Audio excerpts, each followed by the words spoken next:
क्यों मुझे एक ही बात बार बार बोलना पड़ता है? मधु, मेरा तौलिया कहाँ है? अब मैं क्या बोलूं? कितनी बार कहा है तुमसे, मेरी सारी चीजें निकाल कर सही जगह पर मुझे दे दिया करो। पर तुम हो कि सुनती ही नहीं। लगभग 55 साल के कैलाश जी अपनी पत्नी मधु जी पर बरसने लगे। वो नहाने के लिए गए तो उन्हें बाथरूम में तौलिया टका हुआ नहीं देखा। बेचारी मधु जी लंगड़ाते हुए तौलिया लेकर दौड़ी बाथरूम की तरफ। तौलिया लेते हुए कैलाश जी बोले, और हाँ, जब मैं नहाकर तैयार होकर आऊं तो मुझे डाइनिंग टेबल पर नाश्ता रेडी मिलना चाहिए।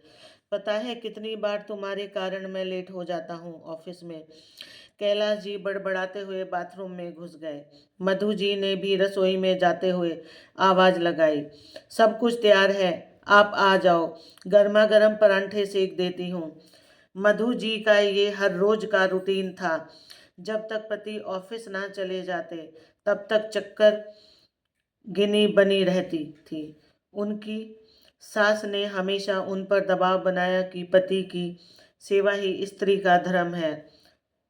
जब मधु जी की शादी कर इस घर में आई तो जैसे इस घर वालों को एक नौकरानी मिल गई थी।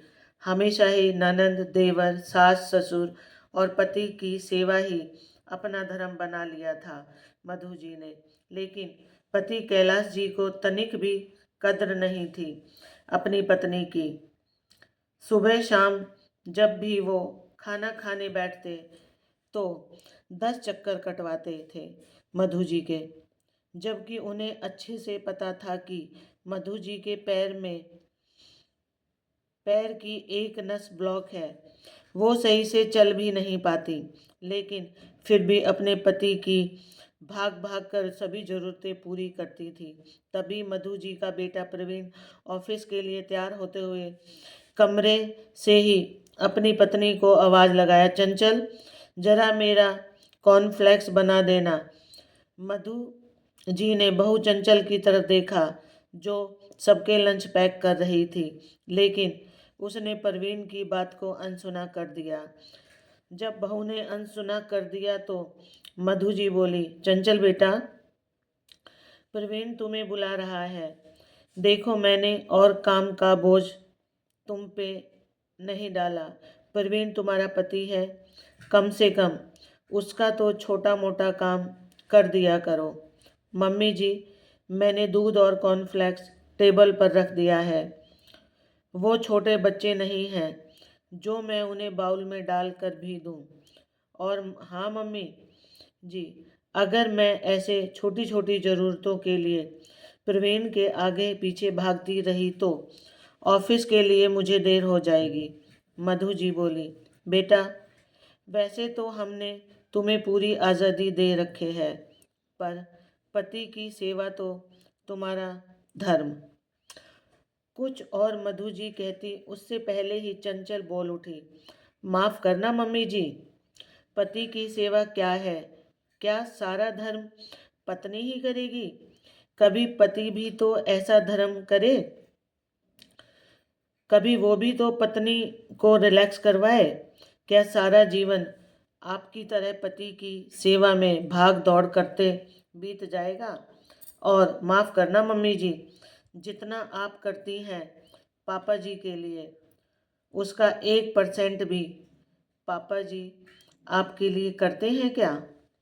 नहीं ना, बल्कि आपके मन से बनाई चीज़ों में 100 नुक्स निकाल देंगे, 100 अलग से। और तभी शायद कैलाश जी आ गए डाइनिंग टेबल पर। मधु जी डेली रूटीन की तरह फिर से उनके आगे पीछे दौड़ने लगी। आज उन्होंने आलू के परांठे बनाए थे, कैलाश जी के पसंद की। दोनों परांठे खाने के बाद अचानक से कैलाश जी चिल्लाए, क्या तुम भी इतना तेल लगा देती हो परांठों पर कि खाए नहीं जाते? यह कहकर एक टुकड़ा प्लेट में छोड़कर कैलाश जी खड़े हो गए। मधु जी ऑफिस जाते हुई बहू चंचल से आंखें नहीं मिला पा रही थी। तभी पीछे से ऑफिस जाते परवीन ने चंचल को कहा, सुनो, रात को डिनर पर चलेंगे। बहुत दिनों से एक जैसा रूटीन चल रहा है। दोनों बेटा बहू और पति तीनों जब ऑफिस चले गए तब मधु जी आईने के सामने खड़ी होकर अपने आप को निहारने लगी। सच में इन सब की तीमारदारी करते करते वो तो अपने लिए जीना ही भूल गई थी। उन्होंने ससुराल सेवा को जैसे ओढ़ ही लिया था। बदले में क्या मिला? अपमान, तिरस्कार। सास जब तक जिंदा रही हमेशा 100 नुक्स निकालती रही हर काम में। अब पति ने वो जिम्मा ले लिया था। मधु जी को चंचल बहू की बात 100% सही लगी जब उसने कहा कि मम्मी जी, अपने लिए जीना सीखिए। सारा जीवन आपने पति, बच्चों, देवर, नंदों के चक्कर में निकाल दिया।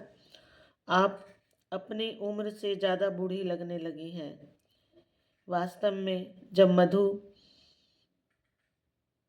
ने अपने आप को आईने में देखा तो वो कैलाश जी से 3 साल छोटी होने के बाद भी उनसे उम्र में बड़ी लग रही थी। कुछ सोचने के बाद मधु जी ने पर्स उठाया और चल दी पार्लर। जब पार्लर से बाहर आई तो वो अपने आप को 40 साल जैसा महसूस कर रही थी। पहले कभी ध्यान ही नहीं दिया। घर आकर अपनी सभी पुरानी सहेलियों को फ़ोन कर फिल्म देखने का प्रोग्राम बनाया।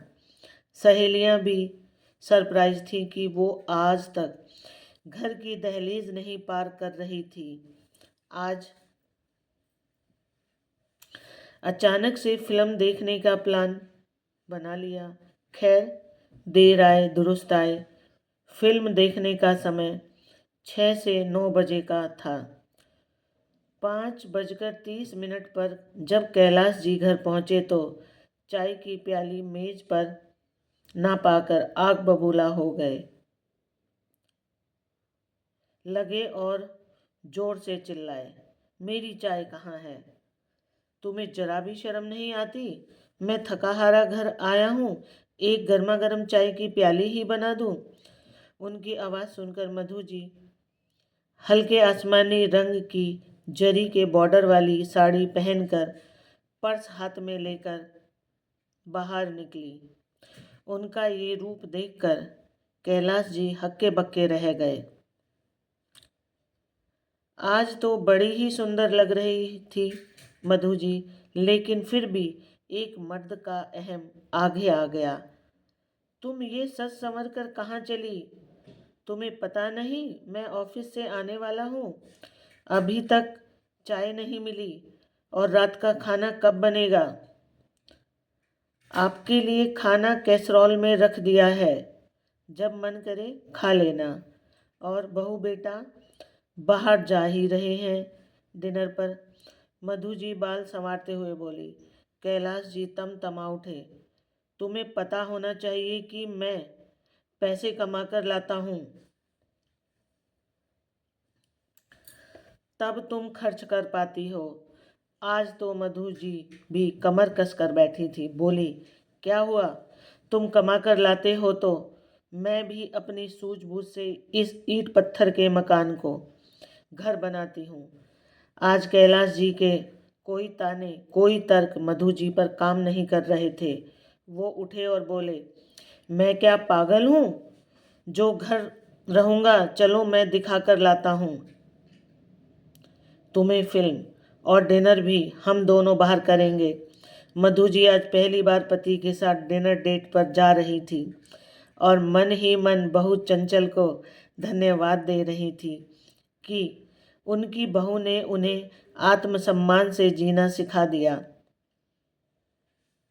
राधे राधे। आपको ये कहानी कैसी लगी?